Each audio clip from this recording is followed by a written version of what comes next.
Hola a todos, bienvenidos a una nueva edición, a un nuevo episodio en este monitor político, donde vamos a seguir tocando el asunto migratorio en Estados Unidos, pero específicamente para los venezolanos.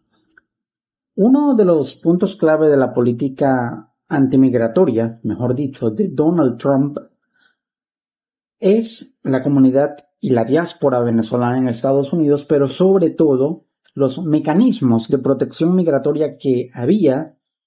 unos todavía existen, otros ya no, en Estados Unidos para evitar la deportación masiva de esos venezolanos.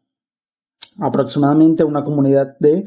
entre 800,000 a 900,000 venezolanos pudiera en algún momento llegar al millón, pero debido a estas medidas restrictivas de la administración Trump número 2, se ve muy difícil el panorama, o un panorama en el que la población venezolana en Estados Unidos pueda alcanzar el millón de habitantes. Ahora, es importante destacar que la eliminación o la intención de la eliminación del TPS, el estatus de protección temporal, supone un golpe muy duro para la diáspora venezolana e incluso un golpe político. Con la eliminación del parol humanitario, prácticamente en Estados Unidos los venezolanos tienen dos vías para poder permanecer y ganar tiempo, no para quedarse permanentemente, porque no existe ningún mecanismo migratorio en Estados Unidos que te dé garantía de que puedas quedarte permanentemente dentro de los mecanismos regulares o más comunes, a excepción de lo que es el matrimonio con un residente permanente o el matrimonio con un ciudadano estadounidense, que son prácticamente privilegios migratorios. Pero en el caso de los mecanismos migratorios más comunes, que son el asilo y el TPS para los venezolanos, estos dos son los únicos que permiten, al menos por ahora, ganar tiempo, que es prácticamente lo que están tratando de obtener como su activo más preciado los venezolanos en Estados Unidos. El TPS está en la cuerda floja, literalmente, debido a una serie de litigios judiciales que, en resumen, se ubica de la siguiente manera. Hasta el momento no se ha producido una situación en la que, con una contrademanda por parte de la Corte de Apelaciones al juez federal de distrito Edward Chen de California, que desestime los efectos de su orden, los efectos de su sentencia, y esos efectos son la suspensión, o es la suspensión temporal y cautelar de la eliminación del TPS o la revocación del TPS de 2023 para los venezolanos. El juez decidió hacer caso omiso, por decirlo de alguna manera, o no acatar esa contrademanda y no suspender los efectos de su decisión. Pero ahora se da un proceso en el que el gobierno de Estados Unidos, el gobierno de Donald Trump, va a apelar esa inacción del juez Edward Chen y pudiera llevarlo entonces a la Corte de Apelaciones nuevamente, donde en caso de que la Corte de Apelaciones de alguna manera se declare sin margen de maniobra, por así decirlo, para poder determinar si la apelación va a lugar, es admisible, y entonces o también suspender los efectos de la decisión del juez Chen, esta Corte de Apelaciones llevaría el caso a la Corte Suprema, y la Corte Suprema, por supuesto, tiene la última palabra. Y esa última palabra es esencial porque, en caso de que se mantenga la vigencia del TPS según la orden del juez Chen hasta octubre de 2026, pero la Corte Suprema intervenga antes y decida anular esa extensión de esa validez, el TPS quedaría totalmente derogado para los venezolanos. Y si no se produce una reforma migratoria a una enmienda del reglamento migratorio que permite incluir y otorgar un nuevo mecanismo totalmente distinto al TPS para que los venezolanos tengan una vía a la regularización migratoria, estamos hablando de que una población de 600,000 venezolanos en Estados Unidos podrían quedar en un riesgo total, absoluto, el 100% de una deportación. Y esto supone, por supuesto, un golpe político para Donald Trump de cara a las elecciones de medio término, las midterm elections, en noviembre del año que viene, en noviembre de 2026, sobre todo en ese estado bastión del voto hispano y también del voto trumpista, como lo es Florida, también con cierta influencia en Texas, muy importante influencia en Texas, mejor dicho, pero esto por supuesto puede cambiar el panorama, restarle capital político a Trump, y también es un golpe político para la comunidad venezolana, que se vería obligada, tanto por ser un golpe político como un golpe humanitario, un golpe social. Por supuesto, esto generaría una especie de remigración hacia destinos insospechados y un pequeño porcentaje de regreso a Venezuela, pero por supuesto esto ya generaría un panorama bastante aciago para los proyectos de vida, y estamos hablando en términos sociales y humanos, de la diáspora venezolana en Estados Unidos. Ahora,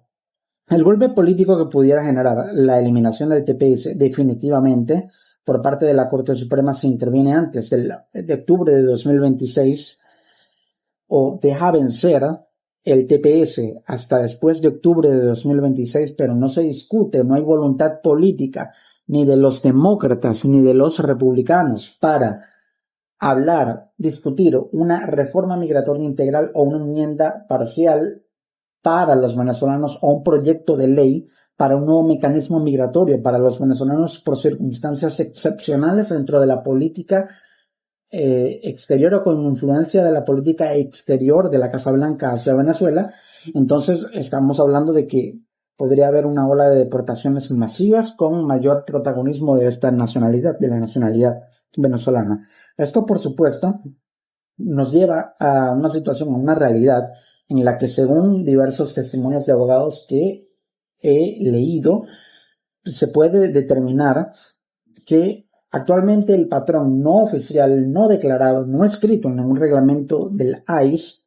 es que se están dando deportaciones express en las que los solicitantes de asilo van a comparecer en sus cortes, en audiencias preliminares en las cortes de migración para el asilo defensivo en caso de los que entraron de manera irregular o ilegal por la frontera. Y una vez que salen de allí, independientemente de que hayan sido atendidos o no por el juez, pero siempre son atendidos por el juez para declarar, para brindar declaraciones ante el magistrado, ante el jurista, para llevar su caso, recibir la petición de asilo o desestimarla. Entonces son detenidos por el ICE, Immigration and Customs Enforcement, la Policía Migratoria de Estados Unidos, a la salida, literalmente en las puertas del recinto de la Corte de Migración. Y esto lleva a una detención con un proceso expedito de deportación que no está amparado en la ley migratoria general de los Estados Unidos, sino que es una discreción ejecutiva, ni siquiera forma parte de una orden ejecutiva pública, al menos no pública, de la Casa Blanca de Trump, sino una discreción ejecutiva en la que simplemente se da una instrucción de la Casa Blanca al Departamento de Seguridad Nacional, que es el Homeland Security, o el Department of Homeland Security, dirigido por Kristi Noem, para que a su vez, el Departamento de Seguridad Nacional le dé la orden directa al ICE, que depende del Departamento de Seguridad Nacional, de hacer estas detenciones y deportaciones expresas o expeditas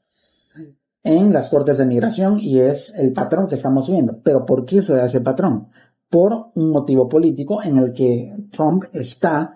dispuesto a cumplir esa cuota, esa meta política que tiene de deportar a 1 millón de migrantes cada año, para llegar a una cifra de 4 millones de deportados en sus 4 años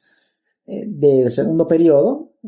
Ya está consumido casi el primer año en su totalidad. Solo quedan 3 meses de 2025 y le restarían 3 años para llegar a esa meta. En términos matemáticos, estadísticos, es muy difícil que logre esa meta, pero Trump está dispuesto a lograr la mayor cantidad de deportaciones anuales